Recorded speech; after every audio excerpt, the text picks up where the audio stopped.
بسم الله الرحمن الرحيم وصلى الله على سيدنا محمد وعلى آله وصحبه حق قدره ومقداره العظيم.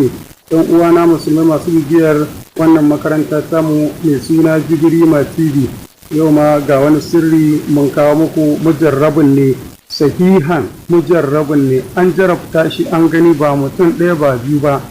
Idan mutum yana da ɗan uwa ko ƴar uwa, mata ko miji ko uba ko mahaifiya marasa lafiya, an yi maganin an rasa me ke damun mutum, ko kuma cutar ba a gano wace iriya ce ba, mutum ya samu ana samun saiwar sanya da tamarke da saiwar tsamiya, sai a rubuta hatimin tare da sunan marar lafiya a tsakiyar hatimin kafa 7, sai wannan addu'ar kafa 3, sai a wanke a dafa mahaɗan.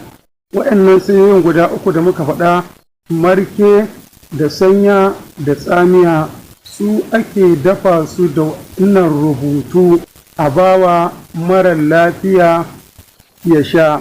Da ɗumi ake sha kwana 7, za a warke. Mujarrabun, an gwada wannan sirrin an gani, ga hatimin da addu'ar a ƙasan hatimin za a ga an rubuta wa annatul wujuhu bi zillati istikanati li izzatika wanka da kulli shay'in li azamatika wastasalama kulli shay'in li qudratika wa hadda'at laka riqaba wa kullu duna zalika tahdirul lujjati wa dalla hunalika tadbiri fi tasarif as-sifati.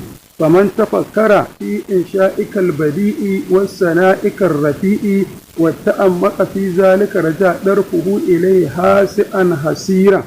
هاسئا حسيرا وأقله مبكوتا وتفكره متحيرا حسيرا.